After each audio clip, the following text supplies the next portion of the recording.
जरा इस कानून को फाड़ता हूं, इस कानून को फाड़ता हूं, जरा इस कानून को फाड़ता हूं। श्री असाउद्दीन ओवैसी। बहुत बहुत शुक्रिया सर। स्पीकर सर, मैं ये वक्फ तरमीमी बिल की मुखालिफत में खड़ा हुआ हूं। किसी एक शायर ने बड़ा अच्छा कहा था, जब भी ज़मीर और ज़र्फ का सौदा हो दोस्तों, जब भी ज़मीर और ज़र्फ का सौदा हो दोस्तों, कायम रहो हुसैन के इनकार की तरह। सर, ये वक्फ तरमीमी बिल भारत के गयूर मुसलमानों के ईमान पर, इबादत पर एक हमला है। नरेंद्र मोदी की हुकूमत ने इस मुल्क की सबसे बड़ी अक़लियत के खिलाफ एक ऐलान जंग कर दिया, और ये जंग ना सिर्फ मेरे जिस्म पर है, बल्कि मेरी आज़ादी पर, मेरी समाजी और माशी मार्जिनलाइजेशन पर है, मेरी शहरियत पर है, मेरे मदरसे, मस्जिदों, खानखाहों और दरगाहों को निशाना बनाया जा रहा है। और ये हुकूमत सच्चाई को नहीं बयान कर रही है कि ये तरमीमी बिल से मुसलमानों का तहफ़्फ़ुज़, तरक्की और गुर्बत का खात्मा होगा। ये सरासर झूठ है। सर, अगर आप आइन के आर्टिकल 14 को देखेंगे तो उसमें लिखा हुआ है इक्वल प्रोटेक्शन। अब आप देख लीजिए सर के हिंदू, सिख और जैन को और बौद्ध को उनके एंडोमेंट में तहफ़्फ़ुज़ मिलेगा, क्योंकि उनका एंडोमेंट बाय यूजर बरकरार है और उनका एडमिनिस्ट्रेशन उनके हाथ में होगा।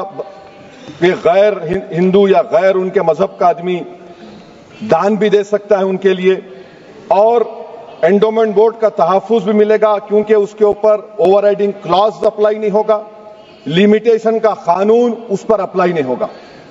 उसके बरक्स ऑपोजिट आप देख लीजिए, मुस्लिम वक्फ को वक्फ बाय यूजर निकाल दिया गया।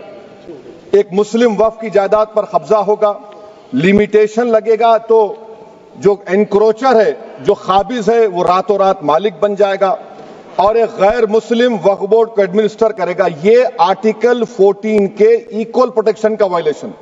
अब आर्टिकल 14 में सर इक्वालिटी बिफोर लॉ भी है, और उसका कैसा वायलेशन हो रहा है कि कोई आर्बिट्ररी स्टेप नहीं ले सकता और कोई भी ऑफिशियल किसी भी तरीके से गलत आर्बिट्ररी फैसला नहीं लेगा। यहां पर आप एक डेजिग्नेटेड ऑफिसर को रखकर वो फैसला लेगा कि ये जायदाद वक्फ की है, गवर्नमेंट की है।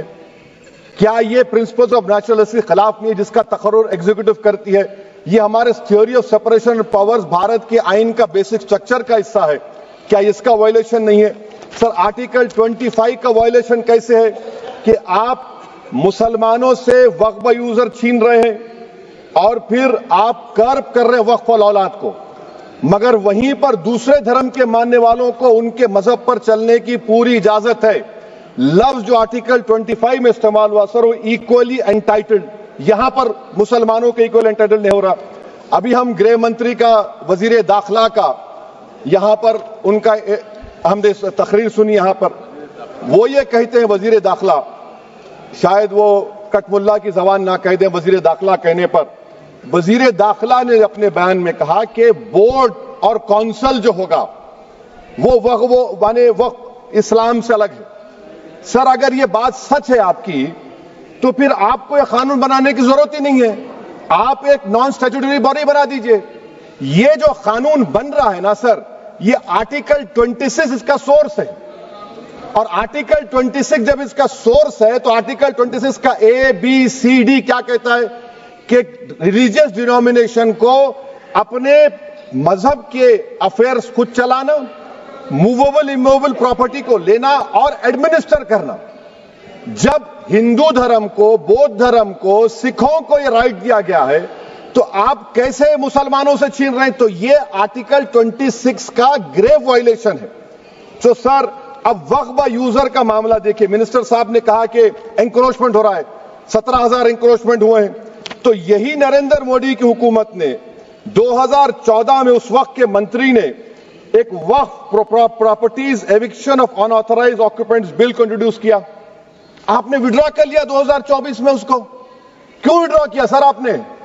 जब आप मान रहे थे कि एंक्रोचमेंट हो रहा है तो आपने बिल को विड्रॉ कर लिया। अच्छा सर, अब वक्फ बाय यूजर को आपने निकाल दिया, माने कंडीशन क्या लगाए कि अगर उसमें डिस्प्यूट होगा और गवर्नमेंट प्रॉपर्टी होगी। सर, डिस्प्यूट तो है। मिसाल के तौर पर मोहिबुल्लाह साहब जिस मस्जिद के इमाम हैं, पार्लियामेंट के सामने मस्जिद है सर, 123 प्रॉपर्टीज में मस्जिद है, डिस्प्यूट चल रहा है। कल कलेक्टर या डिस्ट्रिक्ट ऑफिसर बोलेगा कि भाई साहब ये गवर्नमेंट प्रॉपर्टी है, स्टिकर लगा दिया जाएगा, मस्जिद बंद, गवर्नमेंट प्रॉपर्टी हो गई, होगी ना सर? अब ये बताइए, आप जब से यहां पर पूरे बीजेपी रूलिंग पार्टी हमको ज्ञान दे रहे हैं कुछ नहीं होगा, कुछ नहीं होगा, मैं दलील के साथ बता रहा हूं आपको। ये मस्जिद दिल्ली गवर्नमेंट बोलती हमारी है, वक्फ दिल्ली वक्फ बोलता हमारी है, तो सर वक्फ बाय यूजर, अगर मैं अपनी गवर्नमेंट के खिलाफ वक्फ बोर्ड वक्फ बाय यूजर इस्तेमाल नहीं करेगा तो क्या है सर? अच्छा, ये अमेंडमेंट जब हो जाएगा तो मुझे कहने दीजिए सर, सिर्फ प्राचीन मंदिरों की हिफाजत होगी, मस्जिदों की नहीं होगी। अब सर आप आ जाइए, अगर डिस्प्यूट मेरा एंशिएंट मॉन्यूमेंट से वक्फ का, एक मिसाल दे रहा हूं, दिल्ली में 172 वक्फ प्रॉपर्टीज एएसआई कंट्रोल में है, मैं तो हार ही गया वो, क्योंकि मेरे पास डॉक्यूमेंट नहीं है। आप कह रहे हैं कि डॉक्यूमेंट चढ़ाओ, अगर मेरा गवर्नमेंट से डिस्प्यूट चल रहा है मैं तो क्लेम ही नहीं कर सकता, क्योंकि आप जज बनेंगे, आप ही फैसला करेंगे, और जब तक आप फैसला नहीं करते वो वक्फ की प्रॉपर्टी नहीं होगी, वो प्रोविजन डाल दिया आपने। अच्छा, अगर मेरा डिस्प्यूट एनक्रोचर से होगा सर, तो एनक्रोचर में तो आपने तो 107 को डिलीट कर दिया, आप रातों रात खाबिज को, एनक्रोचर को मालिक बना रहे हैं। सर मैं ये पूछना चाहता हूं आपके जरिए हुकूमत से, एक मुंबई में एक बहुत बड़े दौलतमंद है, खोजा बरादरी का यतीम खाना था, उन्होंने 2004 या 5 में 22 करोड़ में खरीद लिया। वो केस सुप्रीम कोर्ट में कि आप उनको मालिक बनाना चाहती है लिमिटेशन एक्ट अप्लाई करके, हमको बताइए, हम जानना चाह रहे हैं। और सच्चर कमेटी ने सर 2007 में कहा कि दिल्ली के 123 प्रॉपर्टीज की मार्केट वैल्यू 6000 करोड़ की। आज हम 2025 में आ गए, क्यों आप उन प्रॉपर्टीज के खिलाफ पड़े हुए?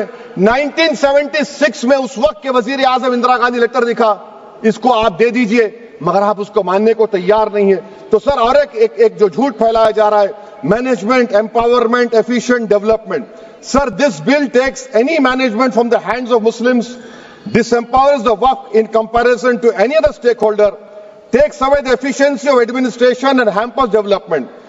Waqf disempowerment in the name of efficiency, inefficiency is being created. The progress of development from pre-independence till today is sought to be destroyed. Sir अभी हमारे होम मिनिस्टर साहब ने फजल पुकाया केस का जिक्र किया। सर मैं आपसे गुजारिश करूंगा कि होम मिनिस्टर जरा अच्छे लोगों को रखकर इंफॉर्मेशन ले। फजल पुकाया का ऑबिटर क्या है? इट इज ऑबिटर, वो रेशो डेसिडेंडाई नहीं है जो आपने कहा है। अच्छा सर, शेड्यूल ट्राइब के बारे में कहा, क्या शेड्यूल ट्राइब में मुसलमान नहीं होते? शेड्यूल कास्ट में नहीं होता मुसलमान, शेड्यूल ट्राइब में मुसलमान होता। तो क्या आर्टिकल 25 मेरा चला गया, आर्टिकल 26 चला गया, आर्टिकल 14 चला गया, 15 चला गया, 29 चला गया? लक्षद्वीप का एक मुसलमान एमपी है, क्या उसको राइट नहीं है क्योंकि ट्राइबल है? क्या कह रहे हैं आप? इस ऐवान को क्यों गुमराह कर रहे हैं आप शेड्यूल ट्राइब के नाम पर?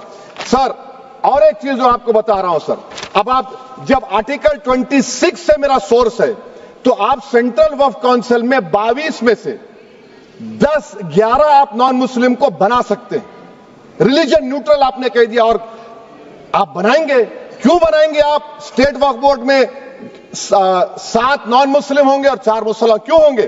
क्योंकि आप लॉ में 95 में डायरेक्ट मैनेजमेंट में ले सकते हैं 5 साल के लिए। आप वक्फ बाय यूजर को आप कलेक्टर डिस्ट्रिक्ट ऑफिसर बोलेगा ये वक्फ की प्रॉपर्टी नहीं है, तो वो वक्फ बोर्ड खामोश बैठ जाएगा, कुछ एक्शन ही नहीं लगा, क्योंकि वो आपके प्यादे हैं। अच्छा, जब आप नॉमिनेट करेंगे सर मैं मोदी गवर्नमेंट के खिलाफ नो कॉन्फिडेंस ला सकता हूं, मगर वक्फ बोर्ड का चेयरमैन जो नॉमिनेट होगा उसके खिलाफ नो कॉन्फिडेंस नहीं ला सकते, हम बिल्कुल नहीं ला सकते। क्या मजाक है बताइए आप? ये डेमोक्रेसी है। नॉमिनेट भी स्टेट गवर्नमेंट करेगी, वो अगर डिक्टेटर बन जाएगा जैसा आज भारत में हो रहा है तो वो भी नहीं हटेगा। कम से कम यहां पर तो इलेक्शन है, वहां पर तो आप 5 साल झेलते रहो उसको। अच्छा सर, अब ये जो क्लॉज 11 और क्लॉज 9 आप 16AA से देखिए, where the qualification of the members of the board has been limited only to 3 categories contained in 14(1)(c). Intention is very clear that the majority is to be packed with non-Muslims. So who will defend my interests, sir? If I cannot depend on the state waqf board, central waqf council, which are going to comprise non-Muslims, this in itself is a clear violation of Article 26, 14 and 15, sir. अच्छा sir, CO पहले 95 act में था कि word मुस्लिम, आपने गायब कर दिया उसको। अरे आखिर क्यों इतनी नफरत है आपके लफ्ज मुसलमान से? अच्छा फिर क्या कह रहे हैं आप कि ये भी आर्टिकल 26 का वायलेशन है। सब जितने हिंदू धर्म के प्रॉपर्टीज हैं, सिख धर्म के हैं, बौद्ध के हैं और आपके जैन के, वहां पर उन्हीं के मजहब का ऑफिसर होगा। और कहां पर नहीं होगा? वक्फ बोर्ड में। Waqf board is a pure religious institution, इसको समझने की जरूरत है।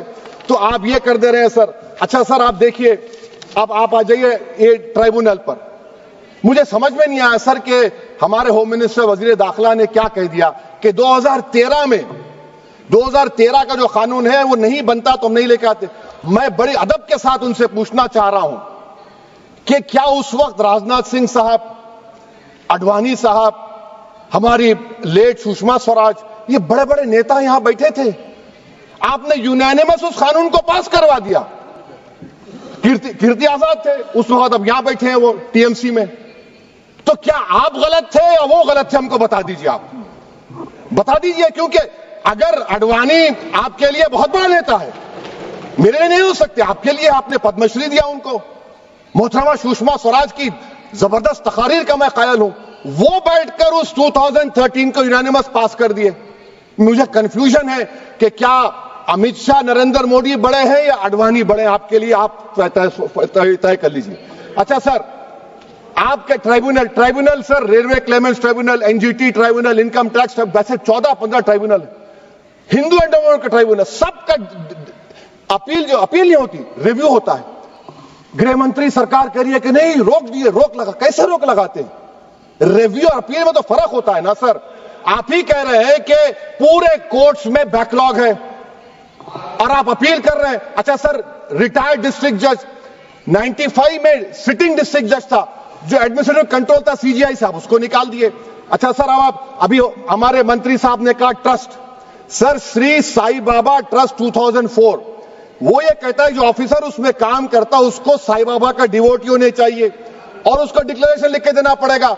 यहां पर हो रहा तो यहां पर क्यों नहीं हो रहा? अच्छा सर, आप फिर देख लीजिए, ये आपका हो गया सर। हां, अब अमित शाह साहब ने सेक्शन 2A के बारे में कहा और उन्होंने इस बात का इकरार कर लिया कि दाऊदी बोहरा के लिए यह बनाया गया है।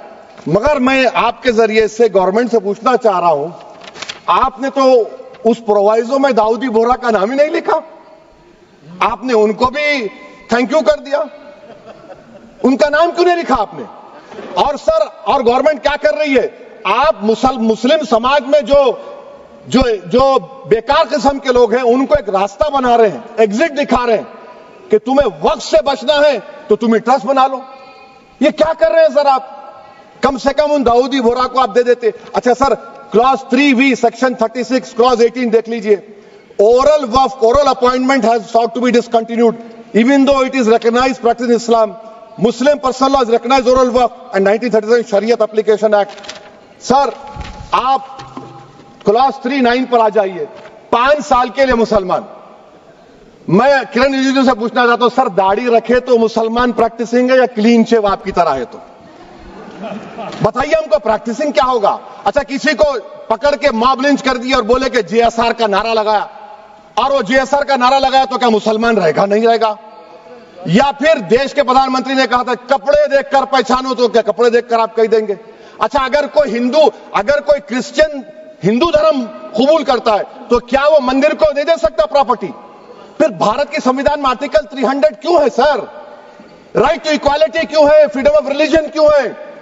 5 साल कहां से लाएंगे? अच्छा सर, और एक चीज सर, और एक चीज मैं आपको बोल के खत्म कर दूंगा सर। इस बिल में वक्फ औलाद का सर, इसमें आप देखिए clause 432, the creation of waqf aulad shall not result in denial of inherent rights to heirs including women heirs or the wakif or the right of person. Sir, ये आर्टिकल 25 का वायलेशन है, शरीयत एप्लीकेशन एक्ट 37 का वायलेशन, आर्टिकल 300A का violation है। अच्छा, हिंदू धर्म में सेल्फ एक्वायर्ड प्रॉपर्टी को एक हिंदू, अब उसके फर्ज के 2 बच्चे हैं, वो एक को अपनी पूरी दौलत दे सकता है, कोई रोक टोक नहीं है। वो कहेगा नहीं मैं घर के बच्चों को नहीं दूंगा, मोहल्ले के गरीब को दे दूंगा, वो भी कोई रोक टोक नहीं है। वहां पर आपको बच्चों की फिक्र नहीं है। जब मैं अपनी प्रॉपर्टी को अल्लाह को नालिक बनाकर दे रहा हूं, कह रहे बच्चियों की फिक्र नहीं है, इतनी मोहब्बत आप बिल्किस बानो से दिखा देते तो आपके लिए दुआएं देती आपके लिए। तो सर आप दूसरी बात आप देख लीजिए सर, आखिरी बात कहकर मैं अपनी बात को मुकम्मल कर रहा हूं सर। नहीं खैर मैं मुकम्मल कर रहा हूं, स्पीकर साहब बहुत टाइम दे दिए। सर आप देखिए इसमें अमित शाह साहब बोले कि इतनी प्रॉपर्टीज का कब्जा हुआ, चोरी हुई, ये हुआ। सर क्लॉज 2652A सेक्शन, अगर कोई प्रॉपर्टी बेचता है 2 साल की सजा थी, आपने क्या कर दिया, उसको 6 महीने कर दिया। नॉन बेलेबल था, आपने बेलेबल कर दिया। सेक्शन 40 की बात करते हैं, सेक्शन 40 में सर हमको जो ज्वाइंट वर्किंग कमेटी का जो नोट्स दिए, उसमें मिनिस्ट्री ऑफ माइनॉरिटी अफेयर्स ने कहा कि 30 साल में 515 केसेस सेक्शन 40 के, और सिर्फ 8 लोग कोर्ट को गए। वक्फ यूजर का कानून तेलंगाना आंध्रा में है, सेक्शन 40 का कानून तमिलनाडु 63 है, आंध्र प्रदेश में 43 है। और सर आप डायरेक्शन दे रहे हैं, अच्छा क्लॉज 4218B देखिए सर, आप रूल बना रहे हैं, कोऑपरेटिव फेडरलिज्म के खिलाफ है, इतना रूल बना रहे हैं। और आखिर में सर मैं आपको बताना चाह रहा हूं स्पीकर साहब, ये बिल का मकसद सिर्फ मुसलमानों को जलील और रुस्वा करना है, मुसलमानों को दूसरे दर्जे का शहरी बनाने का इनका मकसद है। सर अगर आप हिस्ट्री को पढ़ेंगे तो महात्मा गांधी उस वक्त के व्हाइट अफ्रीका में सफेद फार्म अफ्रीका के कानून को महात्मा गांधी ने कहा था कि ये मेरा कॉन्शियंस इसको मानता नहीं है, मैं इस कानून को कबूल नहीं करता हूं। तो महात्मा गांधी ने क्या किया, उन्होंने उस कानून को फाड़ दिया। तो मैं गांधी की तरह इस कानून को फाड़ता हूं, ये अनकॉन्स्टिट्यूशनल है सर। इस देश में झगड़े पैदा करने का काम बीजेपी करना चाहती है मस्जिद और मंदिर के नाम पर, इसीलिए मैं इसका कंडेम करता हूं। और मैं आपसे गुजारिश करता हूं कि मैंने अपने 10 अमेंडमेंट दी है, आप इसको कबूल करिए सर, मुझे बोलने का मौका दीजिए और उस पर डिवीजन का मैं डिमांड भी करूंगा। Thank you sir.